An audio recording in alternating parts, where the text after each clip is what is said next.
We are reviewing a mock draft today. We drafted for the first time since January, I believe, except for the Dynasty drafts that you put together. Great start to the week here. Adam Azer, Heath Cummings, and Jamey Eisenberg. Yeah, but we did do a draft, just a regular redraft league. And TJ Hawkinson up 33 spots from the one we did in January. Mike Davis up 8 rounds. Chase Edmonds up 22 picks. Will Fuller down 14 picks. Some of the noteworthy moves that we saw post-free agency. Some of them made sense, some of them did not. Welcome to the show, everybody. Hope you had a great weekend. Hope you are enjoying March Madness. It's been a lot of fun. We have a brewing controversy involving our March Madness pool. I will tell you about that later. What's up, Heath? Oh, it's exactly what I was hoping that the brewing controversy was going to be about. I didn't want to bring it up for fear of, this is a good job by you of jinxing me. But no, it is. It's been a fun ride so far. Yeah. All right, Heath's we'll let him brag a little bit later. Good morning, Jamey. Good morning. Hi. Jamey and I are on tilt a little bit because we are doing a baseball draft, and Chris took our guy. Anyway, back to football here. We did a Twitter poll, so we'll get to the draft. Before we get to the draft, we'll talk about the 17-game season. We'll talk about Sammy Watkins going to the Ravens and what that means for the Ravens, what that means for the Chiefs. But first, interesting Twitter poll. Who are you drafting first in a half PPR league, Ronald Jones or Leonard Fournette? Jamey made it very clear he's going Leonard Fournette. Heath, half PPR, Fournette or Jones? I think you have to go Fournette, and especially in anything that counts catches, just because his role in the passing game was so much bigger than Ronald Jones in the games they played together. I counted 13 games, including the playoffs, where they were both available, and Fournette had 56 targets in those 13 games. That's a huge role in the passing game. And then you look at the way he finished so strong. I mean, in the regular season, they were pretty much only good when one of them was gone, but they were both available those last 3 playoff games, and Fournette was just dominant. So I don't think you'll see that, but I think there's more potential. And in anything where catches count, there's a higher floor for Fournette as well. Okay. So you're both going Fournette. The poll. There's no reason to think that Tampa Bay is going to start with Jones as the primary guy. Okay, after the way things finish. Just to let you know, the Twitter followers were very split. 51% Ronald Jones, 49% Leonard Fournette. It's fair. Yeah, and you mentioned, Heath, they basically were only good when one wasn't there, except for in the playoffs.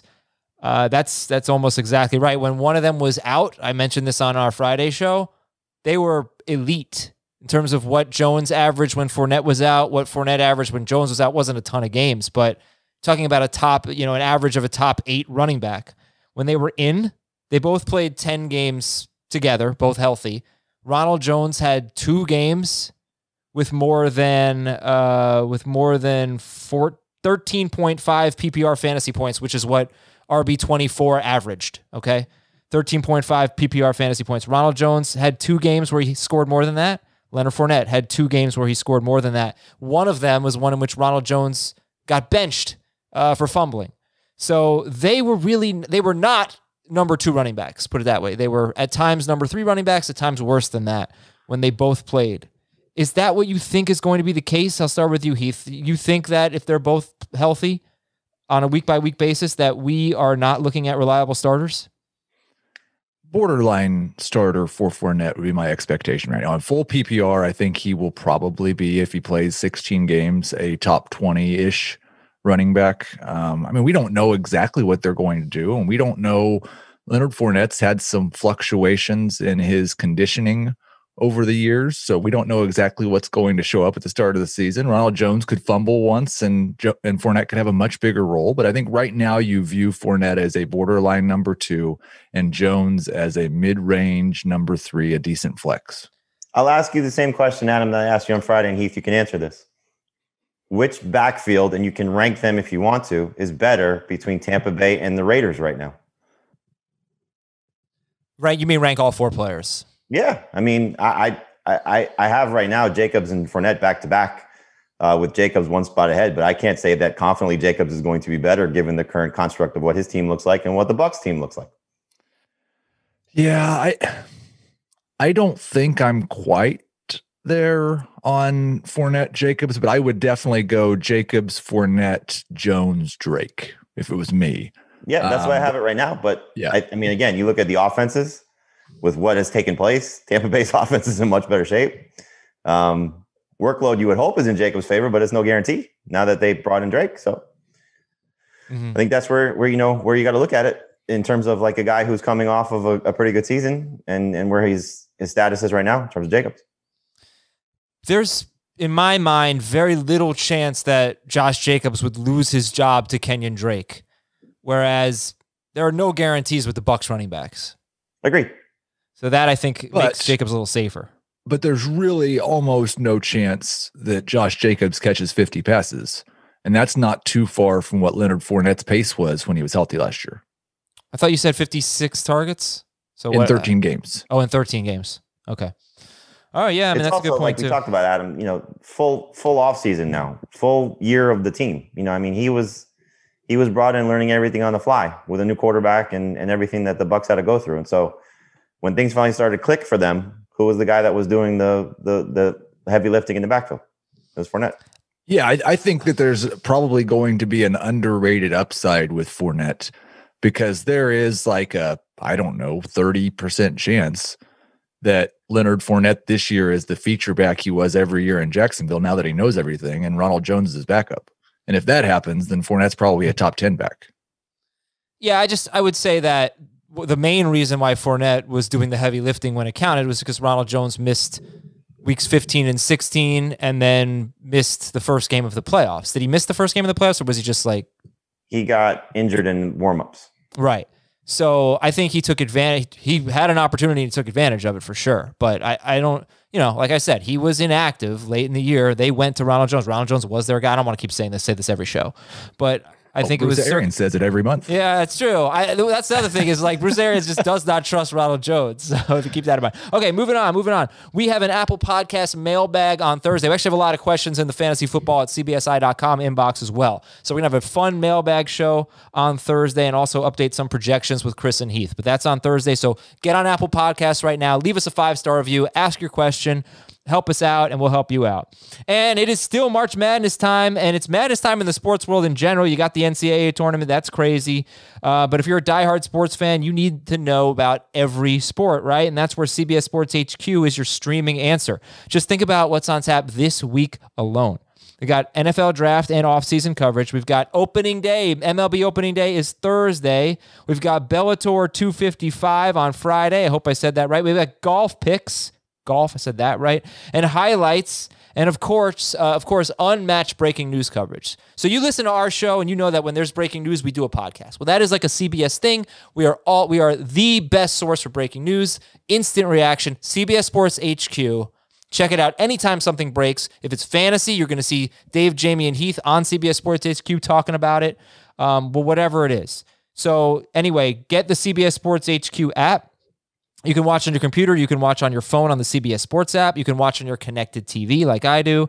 Anytime I've got some spare time, I'll get the Roku and put on CBS Sports HQ, and you should too.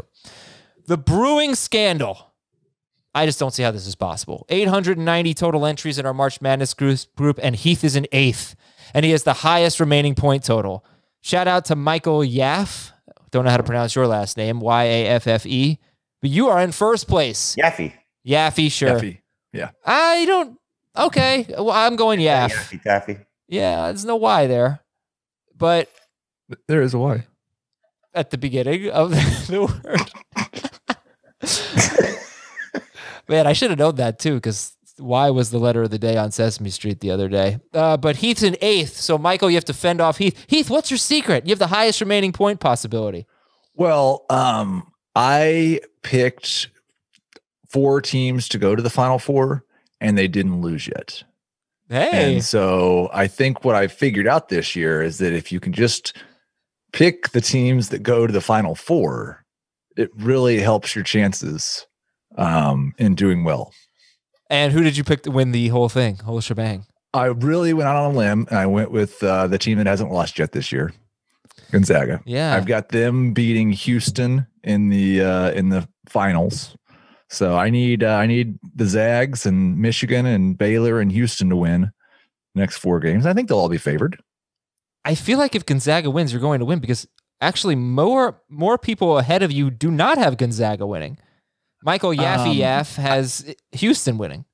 I think there's a chance if it's Gonzaga and Baylor that I don't win. Okay. So there's a lot of people that have Gonzaga and Baylor in the championship game. Okay. So all right. now what happens with the prizes? Because Heath can't claim the prizes. Heath, you'd be in the podcast league. Congratulations. I have been looking through and we've got a long history of the excellent way we've managed the message board and the website for this contest in years past. And I've been looking through the rules, and I don't see anything in the rules that says I can't claim the prizes. Well, you're a CBS employee, so you can't claim the prizes. Oh, that's right. There are those prizes, not just the podcast league. A second place gets the podcast league spot. I don't know about the car and all those things. I don't think that's happening in our bracket. Okay, so more news. We had the wheeling and dealing of San Francisco, Miami, and Philadelphia. We talked about all this on the Friday bonus episode, so if you want to hear about it, I want to make sure we talk about the mock draft today. So just check out the Friday episode. But the Niners are picking 3rd, the Dolphins are picking 6th, and the Eagles are now picking 12th. And Jimmy Garoppolo is not being traded. Absolutely not. Never happening. No way. Right. He might end up back on the Patriots. We will see. Baltimore signed Sammy Watkins. This is a 1-year deal worth $6 million, reunited with Greg Roman, who was his offensive coordinator in Buffalo, where Watkins had his best season. Jamey, let's talk about this. And does this have a big impact on Lamar Jackson, Mark Andrews, and Marquise Brown? Based on our FFT and 5, you're setting me up because you have some Not really. great Hazer stats to say why Sammy Watkins is bad for everybody on the team. But no, I don't think so. I think Sammy Watkins is a clear upgrade over what they had behind Marquise Brown. Miles Boykin, Devin Duvernay, Des Bryant, that whole group. But Watkins has to stay healthy. Look, he's a better complementary option for Lamar Jackson to help him improve. But I don't think it's going to hurt or should negatively sway you on drafting Marquise Brown or drafting Mark Andrews. If you want to drop Brown a spot or two behind maybe somebody else that you like better, I'm fine with that. But I think he's still a borderline starter in non-PPR leagues, a number 3 receiver in PPR, and Andrews is still a top 5 tight end. Wouldn't Brown be worse in PPR? That's what I said. You said borderline starter in non-PPR, number 3 receiver in PPR. Borderline starter meaning what? Number 2, borderline 3? top 25. Oh, okay. Yeah. Sorry, because we do so many 3 receiver leagues, I thought you meant. Yes, I'm 3, sorry. 4. Marquise Brown is a high end number 3 receiver in non PPR, a firmly entrenched number 3 receiver in PPR. But this is not going to change how I rank them. All right, I'm coming at you. Marquise Brown has not been a top 40 wide receiver per game in either of his 2 seasons. He has not had stretches of being better than that, though. He's had great stretches, but those stretches are very touchdowny. It's not a lot of yards in those stretches. And now I think Sammy Watkins is going to get more than 50 targets. If he stays healthy. Yeah, but even if he doesn't, he'll probably get 50 targets. That's the thing. They haven't had a number 3 guy get 50 targets in the last 2 years. But they threw last year 59 passes to Willie Snead and Des Bryant. Sammy Watkins has 59 targets once in the last 3 years. Because I don't see him going over 70 targets. Right. Well, what do you think, Heath? Does this impact anyone in a big way? Is it really good for Lamar Jackson? I don't think so. No, I don't. I just don't think Sammy Watkins has a lot left or an ability to stay on the field very often. He might could help a little bit. I dropped Marquise Brown and Mark Andrews from 25% target share to 24% target share. I've got Sammy Watkins basically projected for 50 targets. Okay. I don't, and it could be like maybe he'll revitalize his career here, but hasn't seemed like he's got a lot left. You have to have him stay healthy. You have to have them throw the ball more. You have to have them make a decided and concerted effort from the coordinator, the coach, and the quarterback to go away from their top 2 pass catchers, which they don't seem to do when they have other guys on the field. And so this is still a run-heavy team. This is still a guy that hasn't been able to stay on the field. It's a good signing because they couldn't get anybody else. Everything you heard about the guys that they tried to get, they couldn't get those guys. So, get somebody that has a pedigree, that, has been on winning teams and, has a relationship with the coordinator, and hopefully it works out. I mean, that's just the nature of where Sammy Watkins is right now in his career. Right. Now, I think we can revisit this conversation if they draft someone, but I told you on Fantasy Football Today in 5, for those of you who listen, that I was going to make the case that this was bad for Lamar Jackson. The case I would make is just that I think Lamar Jackson might be better for fantasy when he is throwing less often and running more. And if they want to make him a thrower, yeah, it could help his passing numbers, but it could hurt his rushing numbers. And I want to see him run the ball. I mean, he was so much better late in the year when he threw 20 times per game. He averaged 30 fantasy points per game in the last 5 games of the season. And he threw 20 passes per game. In his first 10 games, he threw 27 passes per game. It's not exactly apples to apples. I mean, he was much more efficient. His yards per carry went way up. The competition was easier.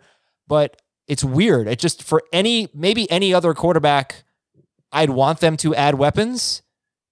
I kind of want Lamar Jackson just to run the ball all the time. How do you guys feel about that?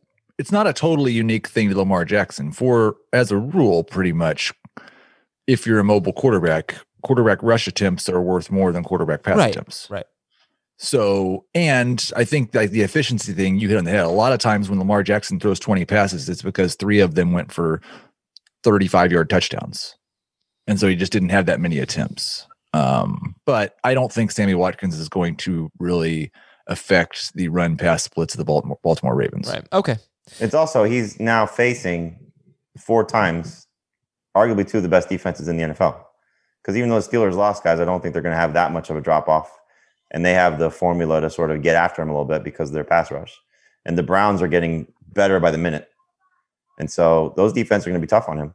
So how will he operate against them? Will he try to be more run heavy? Will they try and throw the ball more balanced? It's going to be interesting. What I found even more interesting was, Sammy Watkins was a pretty good number 3 receiver, not wide receiver because Kelsey, but number 3 option for the Chiefs. When he was out, the targets for Kelsey and Tyreek Hill were really good. So 2020, 5 games without Sammy Watkins, not including week 17 when Patrick Mahomes did not play. Travis Kelce was on pace for 141 targets. Tyreek Hill was on pace for 163 targets. And a 16-game pace or a 17-game pace? 16-game pace. More on that. You have to adjust the Azer stats computer. I hate that. I'm not ready for that. Tyreek Hill getting 10 targets a game. Travis Kelce on pace for 141 targets. Demarcus Robinson was 61 catch. He's on pace for 61 catches, 685 yards, 6 touchdowns on 74 targets. 20 more targets than Mecole Hardman. That was his pace without Sammy Watkins. And you go back 3 seasons, they played 7 games without Sammy Watkins, including 1 game where Watkins left after 5 snaps. And Kelce was on pace for 162 targets, and Tyreek Hill was on pace for 153 targets. So you see an uptick in production. Demarcus Robinson was fairly productive in that stretch. So you did see an uptick in targets from Hill and Kelce, and Demarcus Robinson more relevant. Does that matter to anybody?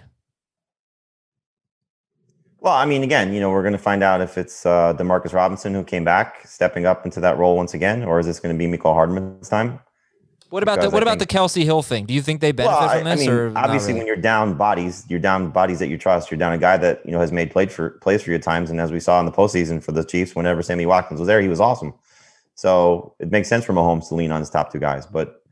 Andy Reid's certainly going to, draw up some plays for Hardman and for Robinson, but which of the 2 will be better now that Watkins is gone? I hope it's Hardman, but I wouldn't be surprised if it was Robinson. Yeah, it's just hard to move the needle too much because Kelsey's basically been a 9 target per game guy 2 of the past 3 seasons for the whole year. Right. Yeah. It's more Hill. I mean, if you gave him 160 targets, it wouldn't be a massive increase from what he was on pace for, but it'd be pretty significant though. And that would be enough to make him the number 1 wide receiver. Well, there you go. All right. More news. 17-game season. How are we feeling about that? Good, bad, indifferent? Like it. Yeah, it's going to be fun. Going to be interesting to see how they do the bye weeks. Is there going to be 2 bye weeks now for each team? And that'll make things a little bit more challenging. Fantasy playoffs now will start in week 15. Again, depending on how the bye weeks go. So it's going to change how plan your vacations maybe, toward the end of the season, end of the year. But in any event, more games is fun. Really hopeful, and I don't know if they will or not, but really hopeful I think the talk is maybe we get rid of one preseason game. And I'm hopeful that means we shift the start of the season forward and not move the end of the season back. I agree. No, they're not going ahead of Labor Day. Well, Labor Day, they don't play on Labor Day is before the season starts, right? Yeah, they're not going to play before Labor Day. They can play on Labor Day weekend like college does. I doubt they do that. Oh, yeah, but once you get into the new year, we don't need a regular. Ideally, I think the NFL wants to get to President's Day weekend. So wait, if they have 2 bye weeks, that means we're gonna have a 19-week season. I don't think we're doing 2 bye weeks. Didn't they come out and say that we're not doing that? I haven't seen it. Yeah, I'm not sure. I'll try to find it. Okay. Some more signings. Minnesota signed cornerback Mackenzie Alexander. He's a former Viking. Now he's back. Defensive tackle Tyson Alualu is back with Pittsburgh. He had agreed to a deal with the Jaguars, changed his mind, going back to the Steelers to play nose tackle. The Patriots, according to The Athletic, they really are hell-bent on getting a quarterback, so don't assume too much for Cam Newton at this point. Their intent is to trade up for a quarterback or pursue a veteran, someone like Jimmy Garoppolo. Kansas City expected to sign... He's not available. Yeah, right. Kansas City expected to sign defensive tackle Jaron Reed from the Seahawks to a 1-year, $7 million deal. San Francisco signed Mohamed Sanu. The Raiders signed Willie Snead. And the Chiefs re-signed DeMarcus Robinson. All of them. Can Snead play offensive line? I don't think so. I'm going to say no on that. Probably one of the worst wide receivers to play offensive line, I would guess. All right, we've got a mock draft to tell you about. So it was a 12-team PPR league, and we're going to focus a little bit on the free agents. A lot on the free agents and where they went. They're the players who were impacted by what we've seen over the last couple of weeks, like Clyde Edwards-Helaire going 19th overall, those kinds of things after Damian Williams was released. So, Jamey, I'll give you the first word here. What really stood out to you when you looked at this mock draft? As I said to you on F15.5, the things I was looking for were the free agents and the guys who changed teams and the players who were impacted by free agents joining their team. So, where did Kenny Golladay go? Where did Will Fuller go? Where did the guys who stayed home go? Juju Smith-Schuster, for example. Aaron Jones, he was a top 10 overall selection, which is kind of what I expected. But, guys like Terry McLaurin, who got a new quarterback, the Rams receivers by getting Matthew Stafford, things like that. So that's what I was looking for the most. And just to see where the free agents were ending up in what rounds and what selections. Jones went 10th overall, Aaron Jones. This is a 3-receiver PPR league with a flex. And he was 21st when we drafted in January. So up 11 spots to 10th overall. The biggest movers I had mentioned sort of at the top of the show. Mike Davis. What did you think of that? Mike Davis, 59th overall. So second to last pick of round 5 in this 12-team league. And he was just a handcuff in January. So he was up 8 rounds. Biggest mover. Heath, was that a good spot for Mike Davis?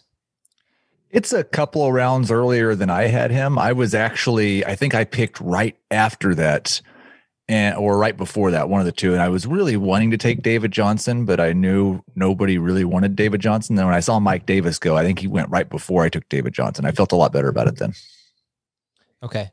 And TJ Hawkinson was my pick, and he was up 30 spots, I think I said. 33 spots. So he went 93rd overall in January and 60th overall. There was a rush for the middling tight end ones, right? I felt like most of them went earlier than they had in the past draft. Well, let's see. I don't like the word middling. I'm pretty excited about Hawkinson. This was my personal favorite pick on my team. I didn't think I was going to get Dallas Goedert like 5 picks later. I was thrilled about that as well. And then that was Goddard and Hawkinson were the last tight ends I was probably going to take until one of my last picks. So with the 12th pick in the draft, I knew I thought I didn't think I was going to get him when I passed over. Was Andrews on the board? When did Andrews go? No, Andrews was gone. I know he was gone at 60, but when did he go? He went 39th. Right. So I had the Yeah, okay, sorry. You're getting thrown off. Okay, no, I did pass over Andrews at the 3-4 turn. And Heath, you took him 2 picks later. I was very happy that I was able to get Hawkinson 60th overall. You took Andrews 39th overall. I don't think there was a tight end in between the two. So, no, there wasn't. So do you feel okay with Andrews 39th overall?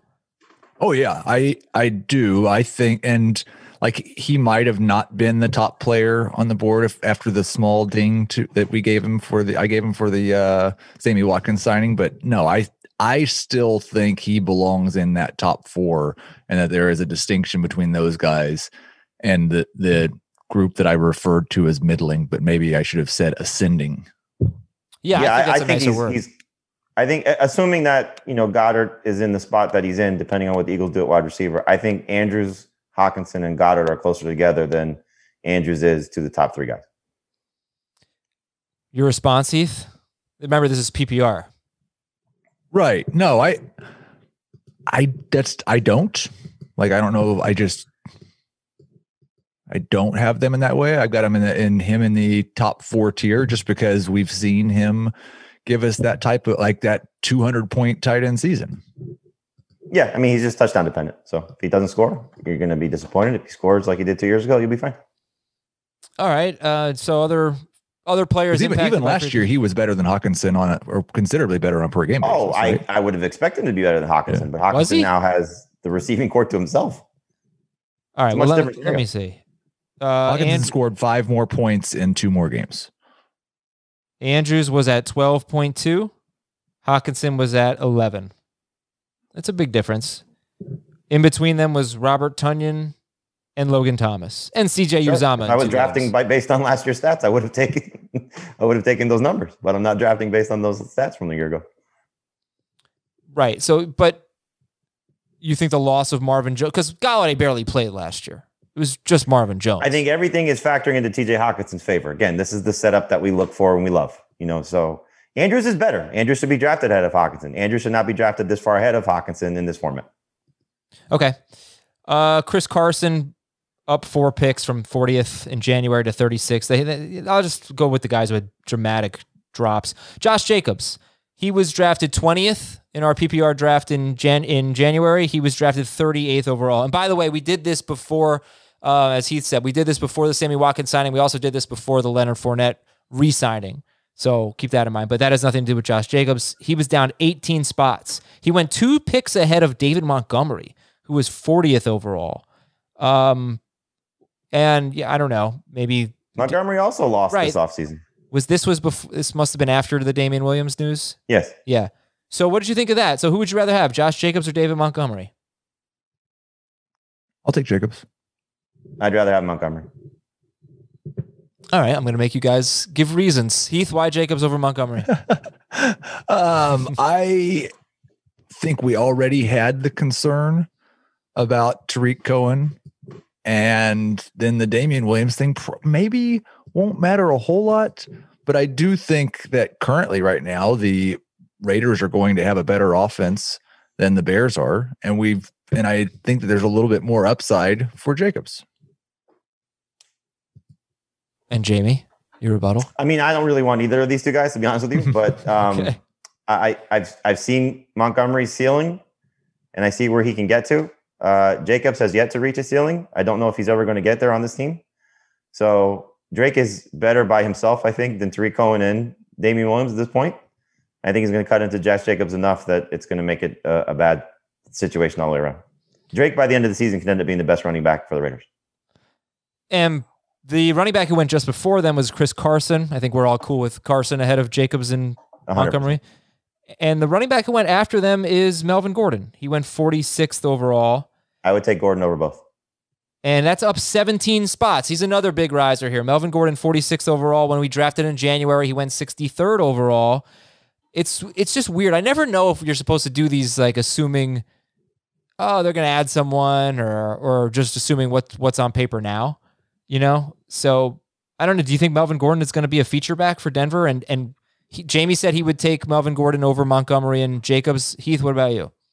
I don't think I would. I think I've got him pretty closely projected to what his workload was last year, he's kind of reached, not kind of, he's reached the age where we can see the cliff coming, and it might not happen in the age 28 season. Maybe it won't happen until 29 or 30, but it's close enough that I'm not going to project a big increase in workload over what he's had the last year for sure on a per game basis, but he hasn't been a 250 touch guy since 2017 because of injuries and other circumstances. Okay, let's talk about Kenny Golladay. He went 54th overall. That was down 15 spots from when he went 39th overall back in January. And Golladay was part of a part of the draft that we really need to talk about a little bit more, because is this going to shape your strategy? The round 5 wide receivers, arguably the best value picks in the draft. The entire round is pretty crazy. This is picks 49 through 60. Josh Allen, DJ Moore, CeeDee Lamb, Tyler Lockett, Cooper Kupp, Kenny Golladay, Brandon Ayuk, Deontay Johnson, Kyler Murray, Brandon Cooks, Mike Davis, and TJ Hawkinson. That is a really sexy round. Jamey, what do you think about Golladay being in that range now? Down, what did I say, 15 picks, I think? 54th overall. It's the right spot for him. I do appreciate Deontay Johnson falling to me with the 8th pick in this round. I was thrilled about that. I'm sure Heath was thrilled with Cooks 2 picks later. This is the range he's going to go in. You know, this is the hopefully Daniel Jones doesn't ruin Kenny Galladay's spot. But I don't think he's going to go much further ahead of this group. Like, you can make a case over Kupp and over Lockett based on what those guys either showed you last year or what has been added to, for example, the Rams receiving core. But, you know, Golladay, if he's healthy and if Daniel Jones connects with him, he's going to be a great steal in this spot. But he also could be, you know, a little overdrafted if Daniel Jones and Kenny Golladay don't get on the same page right away and Golladay gets hurt again. Heath, are there any wide receivers that went ahead of Kenny Golladay that you would have put behind Golladay? So that would be DJ Moore, CeeDee Lamb, Tyler Lockett, Cooper Kupp, just in this round. Yeah, I think I've got more most of these guys, this is exactly where I have them. I think I have more Golladay, Deontay Johnson, and Brandon Cooks all as 5th round picks. And I don't have them in this order, right? Like Jamey said, I've got Cooks and Johnson at the top of that list. But I do have more just behind Robbie Anderson. And I actually, in full PPR, have Lamb behind him as well. Just I have a hard time with everybody healthy in Dallas projecting enough targets to get CeeDee Lamb up to a good level in PPR. So Lamb would probably be the one that went ahead of him that I wouldn't. Okay. And by the way, when you have Cooks number 1, you're assuming Deshaun Watson is his quarterback? Number 1 in that group. I still have Deshaun Watson as his quarterback, yes. Okay. Jamey, when you took Deontay Johnson, first of all, Juju Smith-Schuster going a round ahead of Deontay Johnson. Juju Smith-Schuster 45th overall. Too early? A little bit. I mean, I think Juju's more in this group than he is the group ahead. When you took Deontay Johnson, I don't know if you know this off the top of your head, that was your 5th round pick. What did you have on your team at that point? Well, I started with 3 running backs. I started with Eckler, Akers, and Antonio Gibson. And then my first wide receiver was Amari Cooper. So I was looking wide receiver here. I was looking at Deontay Johnson. I was looking at Ayuk. I thought he would still be there. Ben Trager had a good pick there of him. I like Deontay better, but Ayuk is in that range. Cooks was in consideration as well. And I was giving some consideration to the quarterbacks at that point also. But I was hoping for one of those receivers, but I have Deontay Johnson as a starter in PPR. And so to get those 3 backs, Cooper and Deontay Johnson, my first 5 picks, I was thrilled how that worked out. Yeah, and then you got Dallas Goedert with your 6th pick. I think we'll break down our teams a little bit more later, but if you're just wondering, hey, what would my team look like if I started with 3 running backs? You only have to start 2, but one can obviously be a flex. Well, Amari Cooper, Deontay Johnson as your number 1 and 2 wide receivers is pretty good. And the rounds 4 and 5 wide receivers, it's just the way it worked out here anyway, it was just loaded. And quarterback, if you want to go quarterback in that range, you can have your pick of just about anyone. Not going to be Mahomes. The position is loaded. Wide receiver is loaded. You know, so if you don't want to necessarily load up at receiver early, it's not bad. It's not a bad strategy to get, you know, 3 top 12, top 15 wide receivers, but you know, you're able to sort of go off that position a little bit more as we see now year over year and still get away, come back to it and get good talent. Can I tell you who I think maybe the best value right now is, and tell me what you guys think about it? Tyler Boyd, 75th overall. I don't understand it. He was on pace for 107 catches, 1,111 yards, and 5 touchdowns with a healthy Joe Burrow before the Washington game. So, not to interrupt you, Adam, but just for full disclosure, so I was drafting for that team. It's if you're looking at the results, it's Jack Capitorto. He's one of our producers. It was March Madness. He was a little slammed. NBA trade deadline day, I think, is when we drafted as well. So his 3 receivers, I believe, are AJ Brown, CeeDee Lamb, and Tyler Boyd. And I love that with how it worked out for him. Well, who are his running backs? Dalvin Cook, Miles. He's got Dalvin Cook, Melvin Gordon, and I think maybe Myles Gaskin or something else. No, he has Dalvin Cook, Miles Sanders, and Melvin Gordon. Yeah, with those 3 receivers. It's pretty good. Mm-hmm. Yeah, that's good. His quarterback is Ryan Tannehill. So that's where he got in trouble because picking right before him was another one of our producers, Andrew Ballmer, and I waited. Joe Burrow was there. He already had Aaron Rodgers, and so they picked back-to-back. He took Burrow as a second quarterback, and so he got Ryan Tannehill, which isn't awful, but obviously it's not as good as what Burrow's upside could be. Wait till round 14. You're playing with fire there at quarterback. Yeah, yep. That was the one thing. When it's funny, like whenever I draft for somebody and I send them their teams, the first thing obviously you see is a quarterback, and so he was like, "Ugh, I hate it." I was like, "Just look." Yeah, that's true. All right. By the way, I will put a link to the article that has all these draft results in the episode description. I should have mentioned that earlier. I'm sorry, but if you want to follow along, there's a link to this draft in the article, or sorry, in the episode description. Okay, just a few more things here. DJ Chark, he went 60th overall in January. He went 78th overall, 1 pick ahead of Curtis Samuel, who was up 30 picks from January, and 2 picks ahead. Curtis Samuel was 2 picks ahead of Chase Claypool. In fact, we have this run from 78 to 83 overall of 4 wide receivers who were affected in some way by free agency. DJ Chark, you add Marvin Jones. Curtis Samuel, new team. Chase Claypool, Juju surprisingly comes back. Robbie Anderson, you lose a wide receiver there. So Chark 78, Curtis Samuel 79, Claypool 81, Robbie Anderson 83. Heath, who's your favorite? How would you rank them? Chark, Samuel, Claypool, Anderson. You know, you don't have to ask who my favorite is in this group. Robbie Anderson's a part of this group. Yeah, I have Claypool and Chark basically right in this range. I think I have Chark a little bit ahead of this range, Claypool a little bit behind.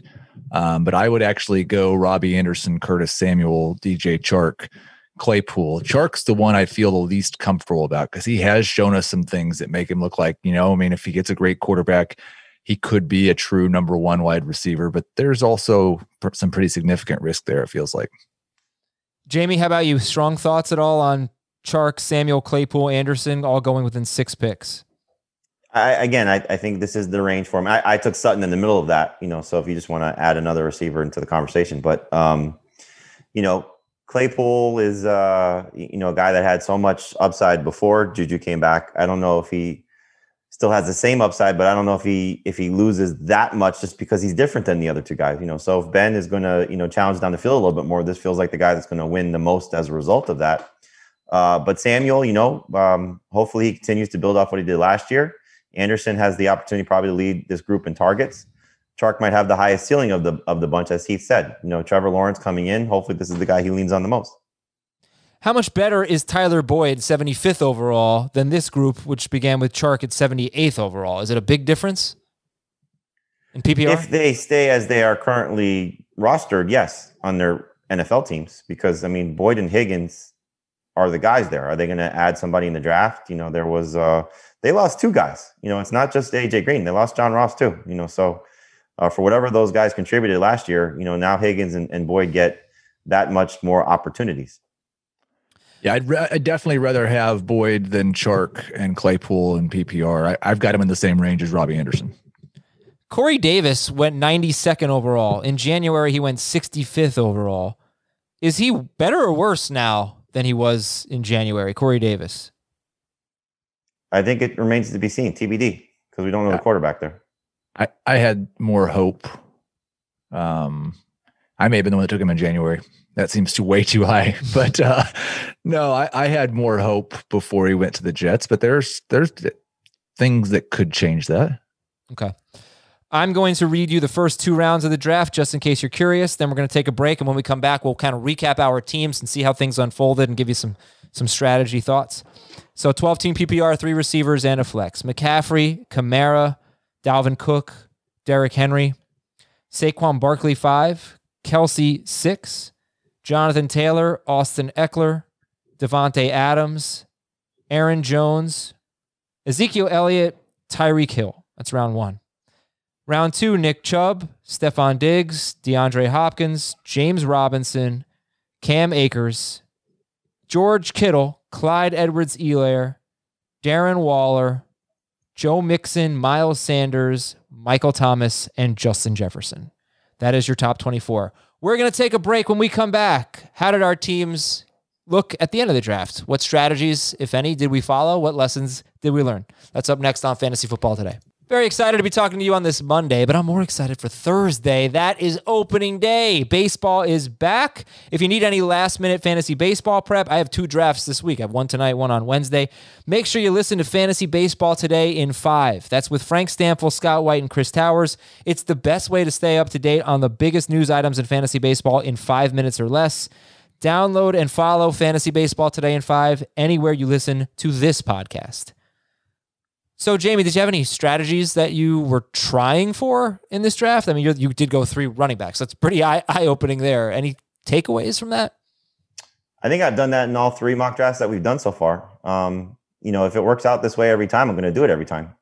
So, I got 3 of my top 15 running backs in the first 3 rounds. And then I just, when I got to Antonio Gibson in round 3, and I saw the receivers that were left on the board. And so at the time when I took Gibson, and again, I'm not saying Gibson's better than these guys. I just think for building your team, this is the approach that I like. Like Allen Robinson, Terry McLaurin, those are better options, but I don't know if they necessarily fit with how my roster construction is going to be.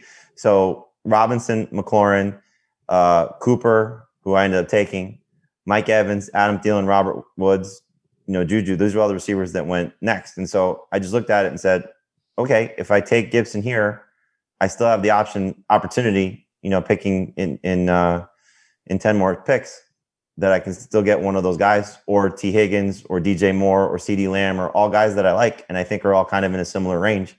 So that's why I did that. So okay, let's take a look at your full lineup then.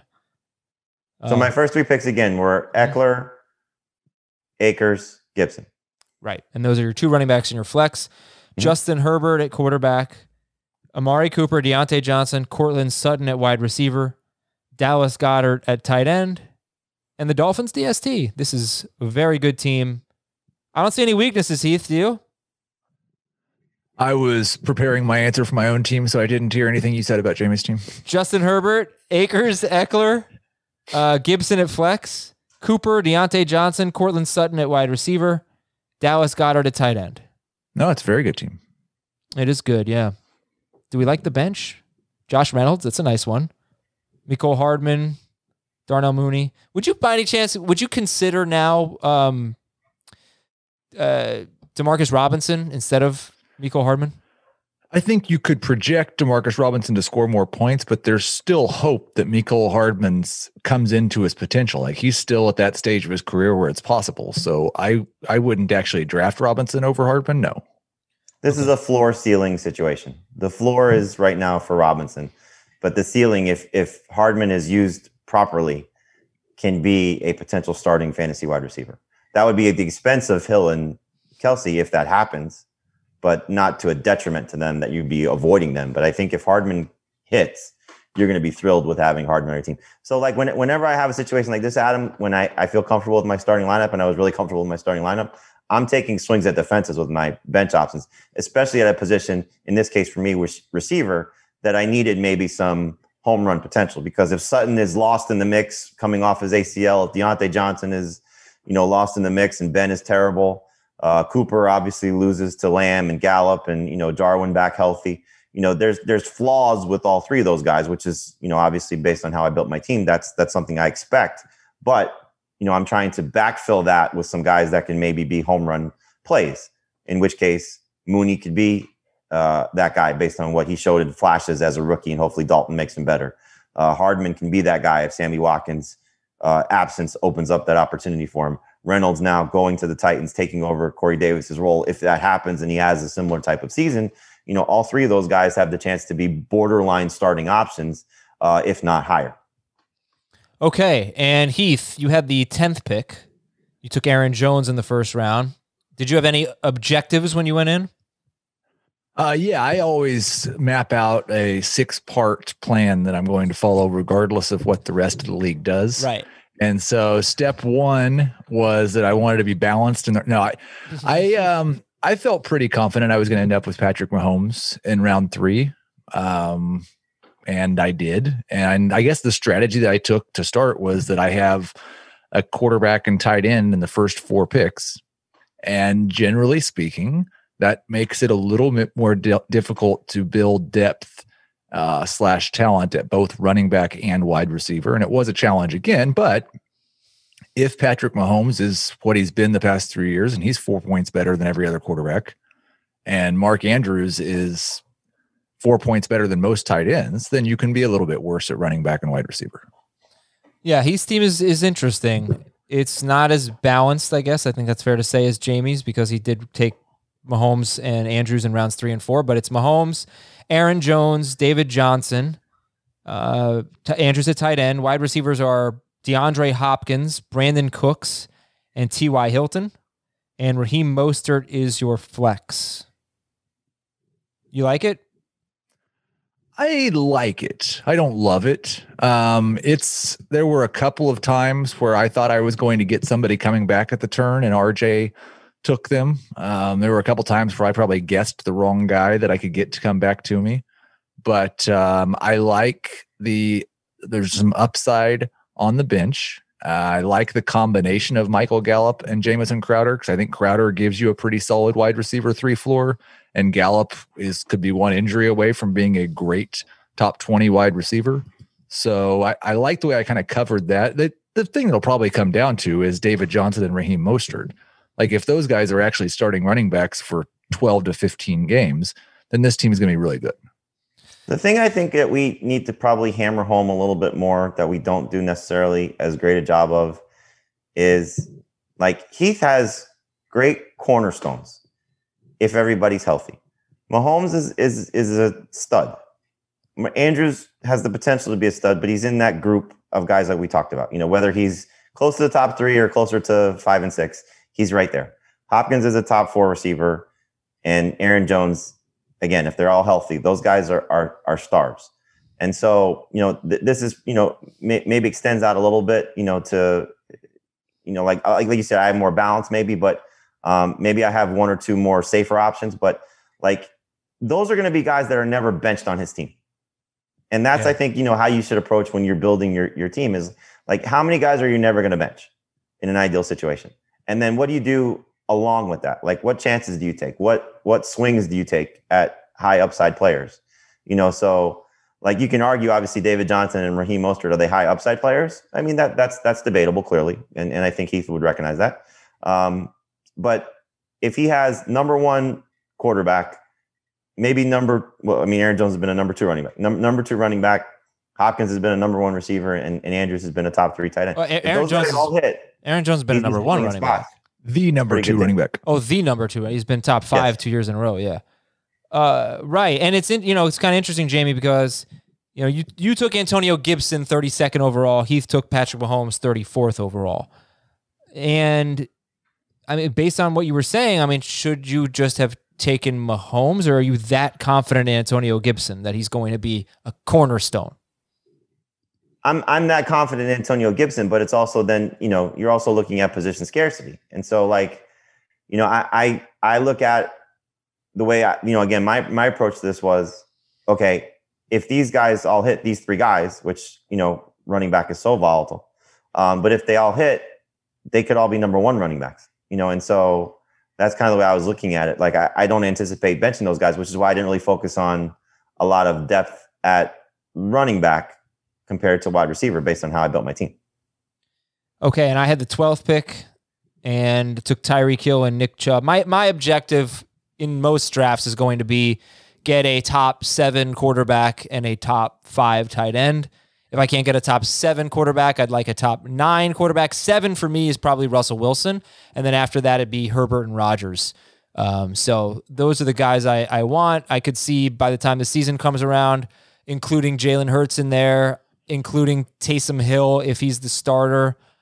I don't know if it'll be any deeper than that, but that's a lot of players. If you were drafting right now, are you including Deshaun Watson in that? Yes.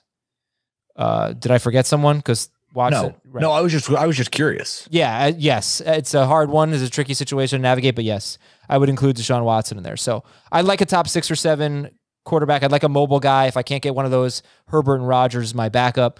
And I'd like a top 5 tight end. If I can't get a top 5 would be Hawkinson. A Goddard would be 6 for me. I was able to pull this off with my 5th and 6th round picks with picks, 60 and 61. Lamar Jackson and TJ Hawkinson.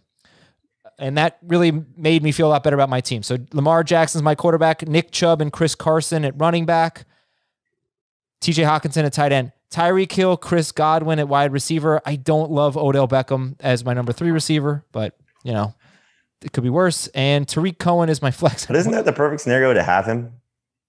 You could say that. Let me see who went around him. I think I just wanted other guys that went right before him. Oh yeah, this was right after the Chark, Samuel, Sutton, Claypool, Robbie Anderson group. I would have preferred Claypool and Sutton. So I thought wide receiver got a little bit thin there. That was the end of round 7. That's fine. And Tariq Cohen, 85th overall is my flex. Okay. But yeah, I mean, that's the price you pay when you go with Lamar Jackson, TJ Hawkinson with picks 60 and 61. I like my team overall with Carson and Chubb at running back, Tyreek Hill, Chris Godwin, Jackson, Hawkinson, holding it down. Not bad. Somehow I ended up with the Falcons DST. That was an auto pick. There you go. And I took some year 2 wide receivers because you know me. I have Denzel Mims and Jalen Reagor. One of them will probably be a top 5 player based on year 2 wide receivers. And that is our mock draft. Oh, thank you. Appreciate it. That's our mock draft. Check out the link and the write-up on our website on cbssports.com/fantasy. That's going to do it for today's show. We will read some emails tomorrow. We will read a bunch of them on Thursday, plus your Apple Podcast questions, so get those reviews in. Thanks to Heath and Jamey and Ben Schrager. I'm Adam. We'll talk to you tomorrow on Fantasy Football Today. Want more of the Fantasy Football Today podcast and nonstop year-round fantasy advice? It's simple. Hit the subscribe button and hang with us all throughout the year.